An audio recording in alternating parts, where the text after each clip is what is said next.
Les petites histoires de Martha, Emmanuel et Catherine.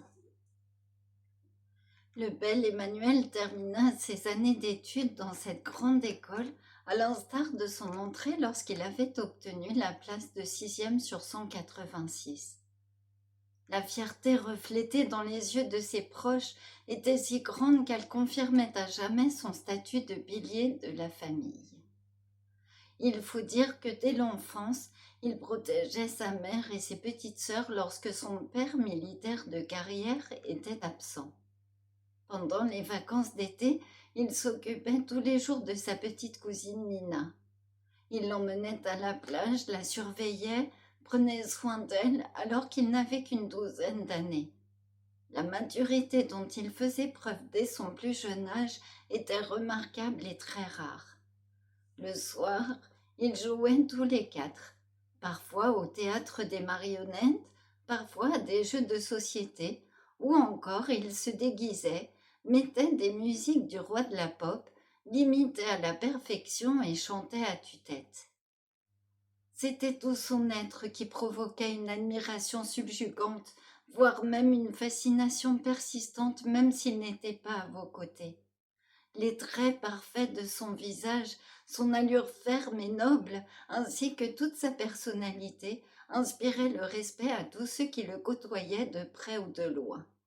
Il était même considéré comme un idéal aux valeurs morales très prononcées à qui l'on voulait ressembler. Il refusait le pire et sublimait le meilleur en chacun de nous, trouvait les mots qui nous guérissaient de tout et apportaient une douce lumière éternelle. Et puis il y avait son rire, ce rire si particulier par sa force, son énergie et sa sincérité qu'il suffisait de l'entendre une seule fois pour ne jamais l'oublier, avec l'image d'un sourire éclatant formé par les demi-arcs de cercles très marqués au niveau de la commissure des lèvres. Voilà, le soir du bal était arrivé. Les petites sœurs se précipitaient et s'agitaient dans tous les sens pour être à la hauteur et faire honneur à leur grand frère venu les chercher avec ses camarades qui allaient être leurs cavaliers. Le privilège de l'accompagner était revenu à Nina. Elle ne cessait de l'admirer.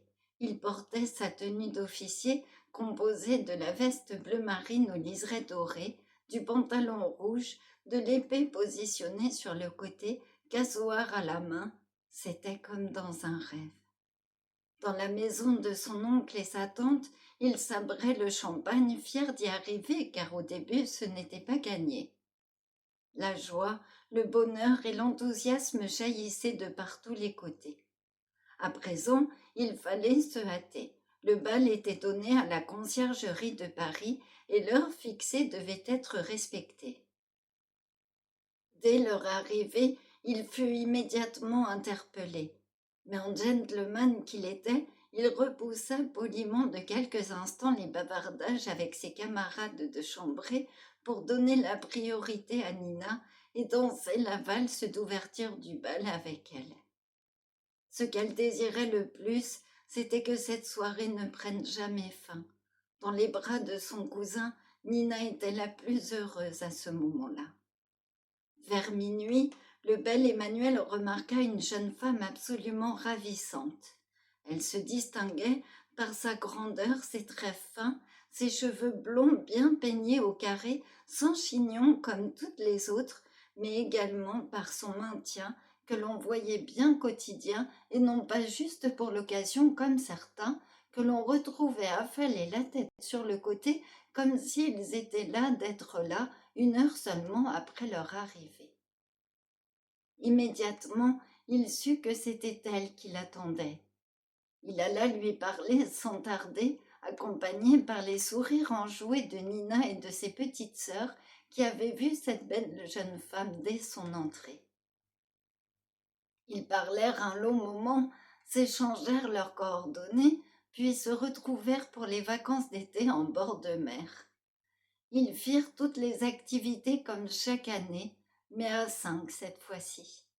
Les petites sœurs et Nina les admiraient lorsqu'ils dansaient le rock dans le salon face à la caméra qui immortalisait ces instants heureux. La dauphine Catherine était si élégante, élancée et brillante qu'ils formaient à eux deux le couple le plus rayonnant, surligné par une prestance naturelle que l'on aurait cru presque innée. Les mois passèrent et toute la famille se retrouva chez les parents lyonnais pour les fiançailles. La fête battait son plein, les invités étaient nombreux et la marraine enchanteresse, cantatrice de renommée, faisait vibrer les verres à pied jusqu'à ce qu'ils finissent par éclater lorsqu'elle commençait à chanter. Une année s'était écoulée et le mariage avait eu lieu à nouveau autour du Lyonnais. Quelques années après, ils eurent successivement 3 filles, toutes plus accortes et raffinées les unes que les autres. En été, le bel Emmanuel fut désigné pour une mission de 6 mois en terre plus qu'hostile. Le départ sombrait douloureux. La séparation était vécue comme un déchirement et quelques pleurs furent de rigueur pour les 3 petites. Le temps passait lentement alors que les inquiétudes grandissaient et que la peur saisissait d'un ton sec et brutal pendant que l'espoir d'un retour en vie s'étiolait. Mais courageux, déterminé, toujours imprégné par un dépassement de soi et une volonté très prononcée, le bel Emmanuel reçut quelques années après être rentré les médailles tant méritées pour avoir protégé.